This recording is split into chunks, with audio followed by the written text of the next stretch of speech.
the Mars Tournament Expert Division, weekend round, hole number 3.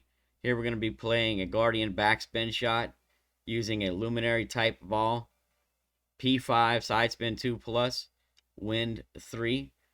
All of the tweaks that I've got here are all for wind 3, so if you play any other wind resistant P5 ball, you will need to tweak the approach shot for yourself. We're setting up P5 max extension. APOC 5 and 6, you'll have 1/3 of the red ring in the left rough. APOC 7, red ring touching the left rough, and APOC 8, 2/3 of the blue ring in the left rough, all at P5 max extension.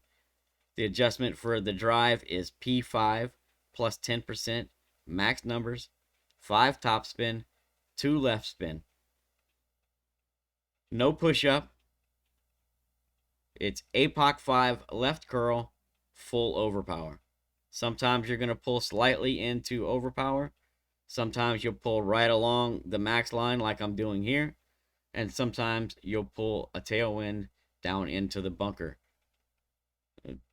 You can thank Playdemic for giving us wind angles that you can have a headwind, a straight crosswind, or a tailwind all in one shot. We're looking for 410 plus on the drive. It's been great safe both sides. The approach shot, we're playing P5 plus 5% at slider. Our spin set is 8.3 backspin, 1 left spin. What I'll tell you about that is you'll want to favor 8.4 backspin over 8.2 backspin. 8.3 is our goal, but sometimes clicking the backspin can be a little tricky. If it keeps wanting to click down to 0.4, then leave it on 0.4, right? That's better than having it up at 0.2 and not having enough backspin. The pull is straight for the approach. Our starting position is with spins added. We're going to place the second bounce, the right side of the second bounce touching the left side of the cup, with the bottom of the second bounce about even with the top of the cup. All right, so real easy starting position. Set your spins, zoom in till you can see the second bounce good. This is what we want it to kind of look like. Could have been a click over to the left, but that's close enough. We're in line with the top of the cup, and we're pretty much in line with the left edge of the cup, right? So that is what we're looking for with spins added. One thing to note, if you get a long rollout on your drive, and after you set your spins and set your second bounce, if you look down and you're not in plus yards, right? You got a longer rollout on the drive, you're going to need to count rings up until you hit the plus yards. So it's real easy. Just what you'll do is just set your cross line at the top of your white ring, push it up until you hit the 0 yard mark or till you hit +1, and then pull it back down till the +1 disappears. Then you'll be sitting at the 0. However many rings you push up, you'll minus 2% from 54 slider, because the +0 is 54 slider. So for every ring you're short, minus 2% from your slider. If you have a long rollout and you're set up outside of plus yards, before plus yards, then you'll need to minus 0.2 from your adjustment for wins in the 7s and minus 0.1 from your adjustment for wins in the 8s. That's only if you're set up outside of plus yards. We're going to get less wind push because we're not as far into the club. Shorter distance, less wind push. We need to make an adjustment. Well, keep that in mind, because if you get, we also have some wind angle tweaks here. And so if you are if you need the minus 0.1 for a wind angle tweak and you're set up below plus yards, then you'll add the two together, right? So with that being said, most of the time you're going to be in plus yards, so that's not even going to be a concern for you. The only other thing you need to worry about here is wind angle and wind angle tweaks. There's 3 major wind angles here, but the tweaks are not that bad. What's a little different in this situation, because we can be setting up anywhere, you know, in probably this area along a line, because you never know if you hit a minor great left or minor great right on the drive, if you catch a weird bounce on a long rollout or a short rollout, right? So this bullseye, it could be anywhere depending on the drive. So we can't really use bushes and trees as a reference to get our wind angle. So what I'm doing here is I'm referencing my center line in relation to the lines on the green.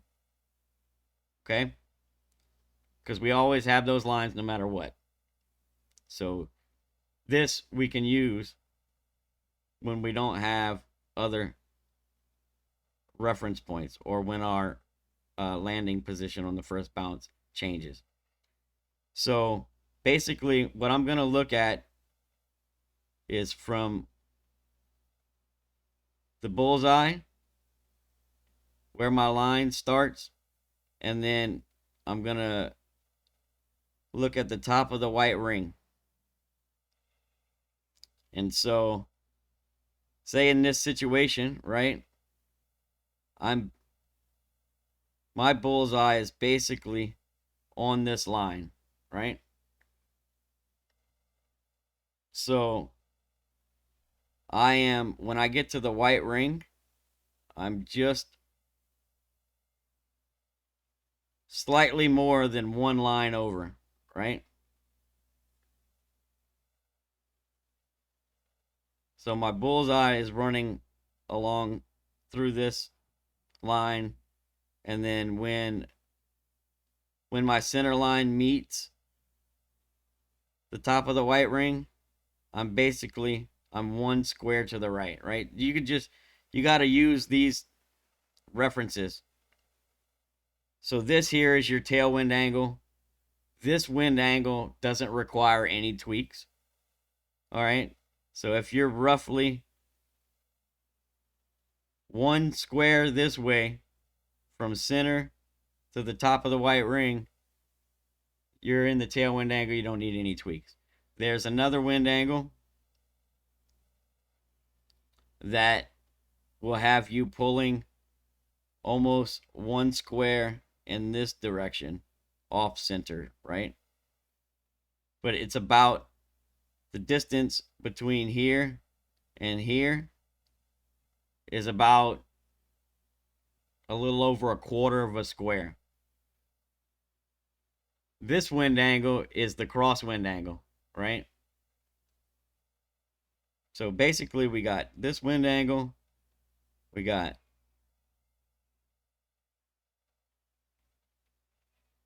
this wind angle, and then we have this wind angle. And it'll all be in relation to the grid lines on the green. If you have this wind angle, that is the crosswind angle. If your wind is between 7 and 7.7, you need 2 clicks of overpower. If you're between 7.8 and 8.5, you need 3 clicks of overpower, and you'll minus 0.1 from the adjustment. If your wind is 8.6 to 9.1, you need 4 clicks of overpower, and you minus 0.1 from the adjustment. If you have this wind angle in the middle, that's the neutral wind angle. Winds between 7 and 7.7 needs 1 click of overpower only. Winds between 7.8 and 8.5 needs 2 clicks of overpower only. And then winds between 8.6 and 9.1 needs 3 clicks of OP and minus 0.1 from your adjustment. So while it seems really, really complicated, it's not It's not bad. You just gotta practice this one, get a good peek at figuring out your wind angle based on how your center lies, you know, is in reference to these lines on the green.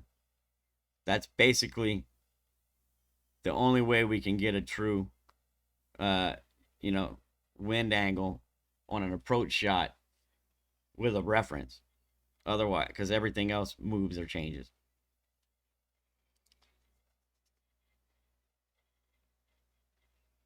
You either need, a couple of clicks of overpower, or you need a minus 0.1, or you need no change. So it's not that bad. Just figuring out how to determine which wind angle you have is going to be the tricky part. So definitely recommend practicing this. This is actually a very good chance at a drop for the Albatross. So it's worth a couple of practice tokens to get familiar with figuring out your wind angle and these wind tweaks. P5 plus 5 at slider. You're usually going to be in plus yards. The plus 0 is 54, 1 is 56, 2 58, 3 is 60, 4 62, 5 is 64, 6 is 66, 7 is 68, plus 8 is 70, and it's plus 2, for every plus yard further, and minus 2 for every yard below. 0 is 54, right? Plus or minus 2 per.